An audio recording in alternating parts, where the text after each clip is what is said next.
नमस्कार दोस्तों, चलिए जानते हैं मध्य प्रदेश के तमाम बड़ी खबरों को केवल 5 मिनट में। लेकिन उससे पहले आप ये वीडियो कहां से देख रहे हैं हमें कमेंट बॉक्स में जरूर बताएं। साथ ही वीडियो को लाइक करके चैनल को सब्सक्राइब जरूर कर दें।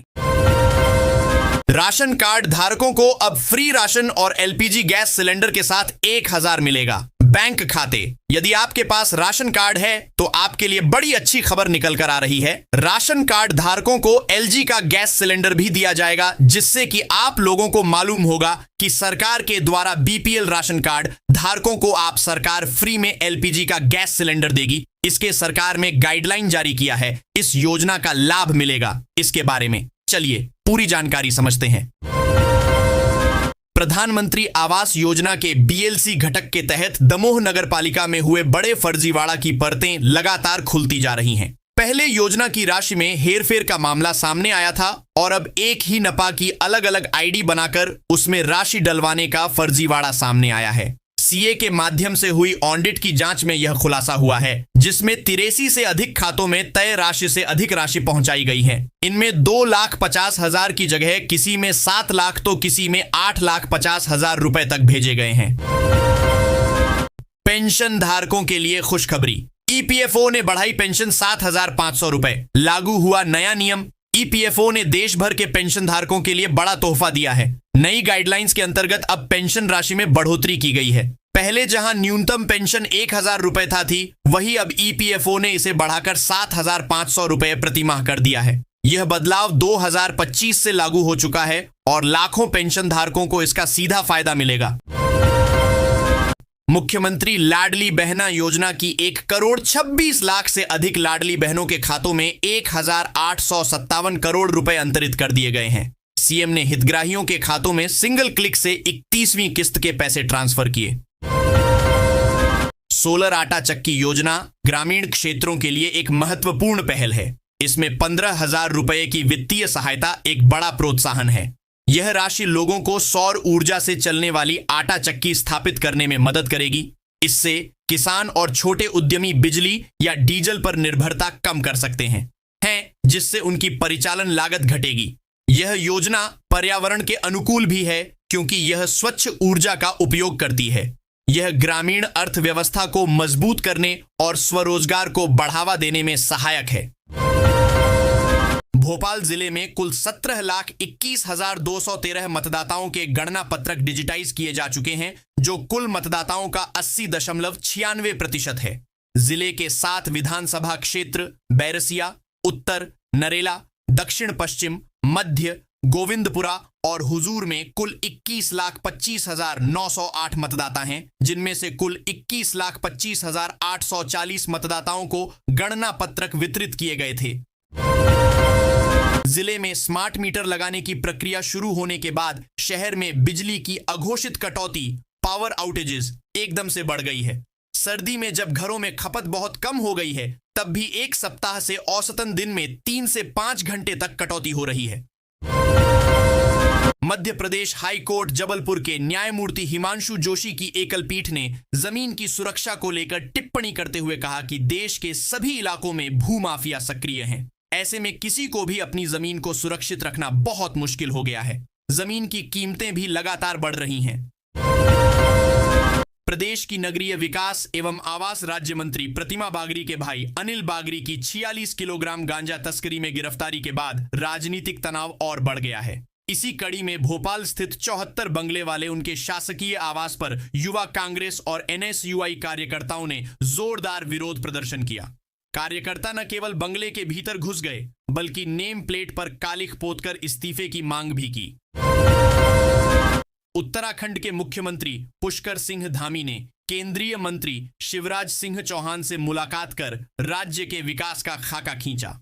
इस दौरान केंद्र सरकार ने 1228 किलोमीटर लंबी 184 ग्रामीण सड़कों के निर्माण के लिए 1,700 करोड़ रुपए की मंजूरी दी है।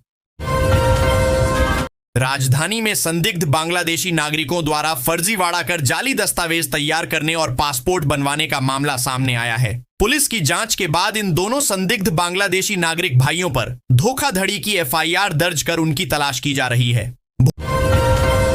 भोपाल मेट्रो सेवा सिर्फ साइकिल डेक, ड्रॉप ऑफ और पिक पॉइंट जैसी बेसिक सुविधाओं के साथ शुरू होगी। बाकी के काम अगले 2 महीने तक जारी रहेंगे। यहां तक कि मल्टी मॉडल कनेक्टिविटी के काम अभी शुरू भी नहीं हुए हैं। भोपाल मेट्रो में एक बार में 750 यात्री सफर कर सकेंगे। Bio design innovation centre Rani Durgavati विश्वविद्यालय के जैव प्रौद्योगिकी विभाग ने कैंसर उपचार के क्षेत्र में अहम उपलब्धि हासिल की है। अनुसंधानकर्ताओं ने पौधों में पाए जाने वाले औषधीय मेटाबोलाइट की पहचान की है, जो कीमोथेरेपी का जैव अनुकूल, कम दुष्प्रभावी और सुरक्षित विकल्प बन सकते हैं। ये बायोमोलिक्यूल कैंसर कोशिकाओं की वृद्धि को रोकने की क्षमता रखते हैं, मानव शरीर की प्रतिरक्षा प्रणाली को मजबूत करते हैं। बुंदेलखंड विश्व प्रसिद्ध खजुराहो की वास्तुकला, मंदिरों और मूर्तियों की नक्काशी के लिए वैश्विक स्तर पर प्रसिद्ध है। दूसरी ओर सिंचाई सुविधाओं, उद्योगों की कमी से रोजगार के अवसरों का भी अभाव है। अब बुंदेलखंड का वैभव और बढ़ेगा, युवाओं को रोजगार देने वाला बनेगा। बुंदेलखंड के विकास से जुड़े कई प्रस्तावों को मुख्यमंत्री डॉ. मोहन यादव की अध्यक्षता में खजुराहो में हुई कैबिनेट बैठक में मंजूरी दी गई। मध्य प्रदेश सरकार ने महिलाओं को आर्थिक रूप से सशक्त बनाने के लिए उद्यमिता को बढ़ावा देने वाली कई योजनाएं लागू की हैं। इन योजनाओं का मकसद है कि महिलाएं सिर्फ नौकरी के भरोसे न रहें, बल्कि स्वयं उद्यम स्थापित कर परिवार की आर्थिक स्थिति मजबूत करें। इसके लिए सरकार उन्हें ट्रेनिंग, लोन, मार्जिन मनी और सब्सिडी जैसी सुविधाएं एक ही प्लेटफॉर्म पर मुहैया करा रही हैं।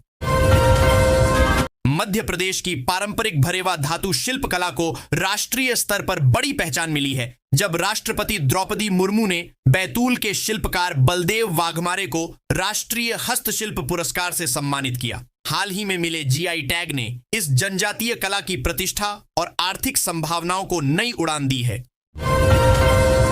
गुटखा कारोबारी किशोर वाधवानी और उससे जुड़े विभिन्न प्रतिष्ठानों पर central GST and excise commissionerate Indore ने बड़ी कार्रवाई की। विभाग ने इन्हें 2002 करोड़ रुपए की टैक्स डिमांड वाला नोटिस जारी किया है। माना जा रहा है कि यह प्रदेश में अब तक जारी की गई सबसे बड़ी टैक्स डिमांड है। यह कार्रवाई साल 2020 है। मेन तलाशी और जांच कार्रवाई के आधार पर की गई है। बेलगाम वाहन दौड़ाकर लोगों की जान खतरे में डालने वालों की अब खैर नहीं है। इंदौर पुलिस ऐसे वाहनों चालकों पर लगाम कसने के लिए टायर किलर का इस्तेमाल करेगी। नियम तोड़ने वाले भारी वाहन कारों के पहिए को पुलिस डिवाइस से पल भर में पंक्चर कर आसानी से रोक सकेगी।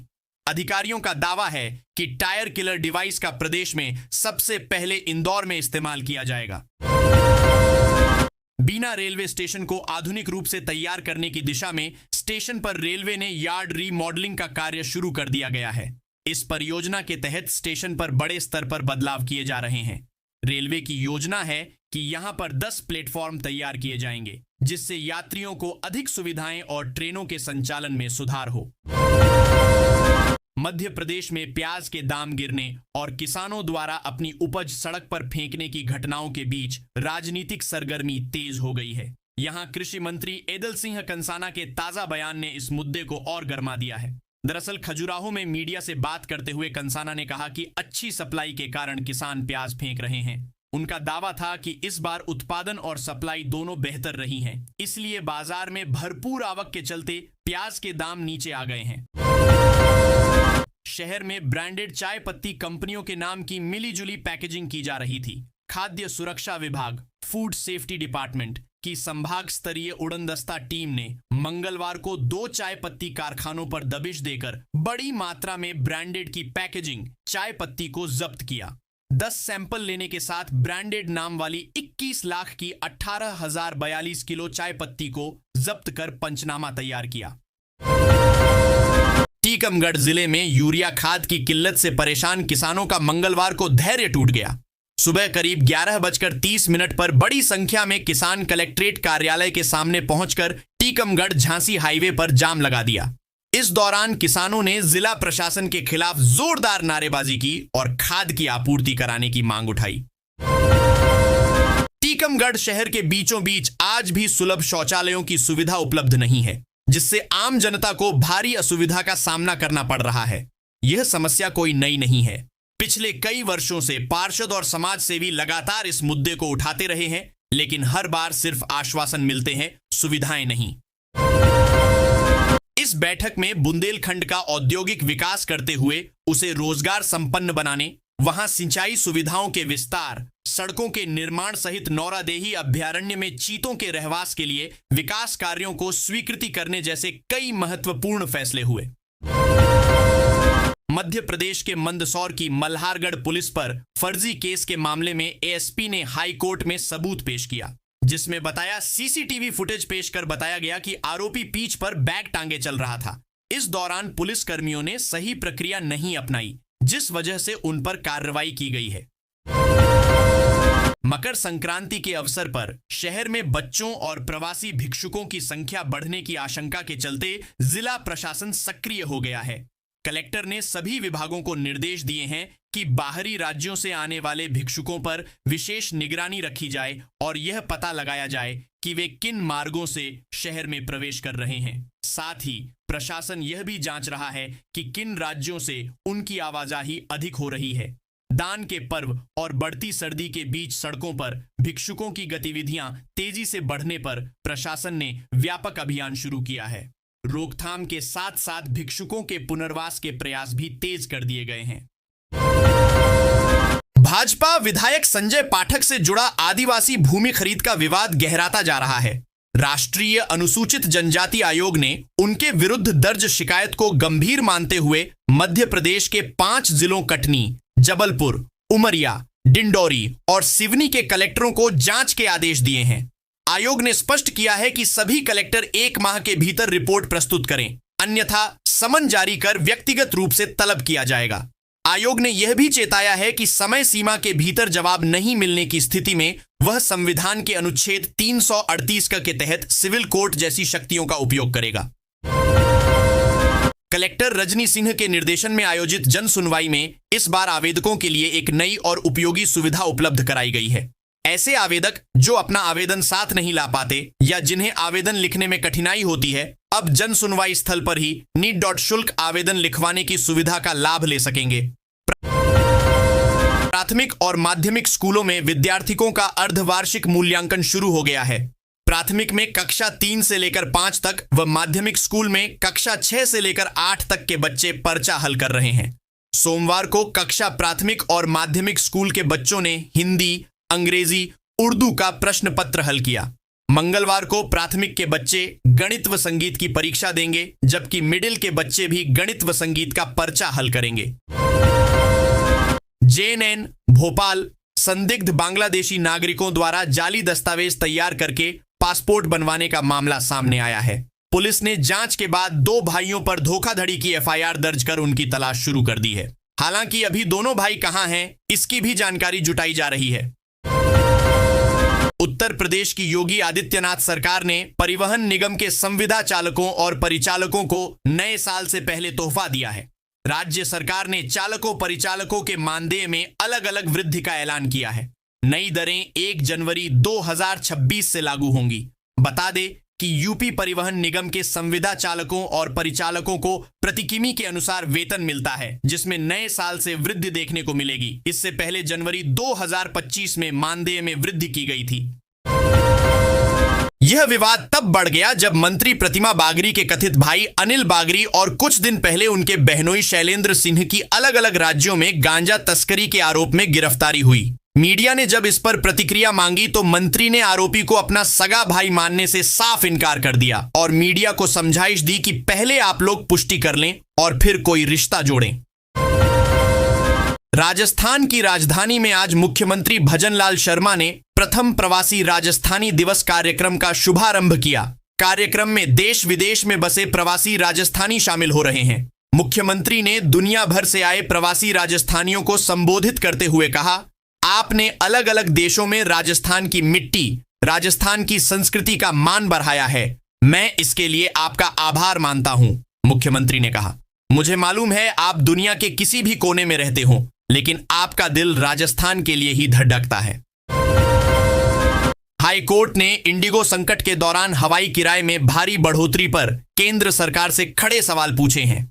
अदालत ने हैरानी जताई कि संकट के समय अन्य एयरलाइंस को 39,000 रुपए तक किराया वसूलने की अनुमति कैसे दी गई।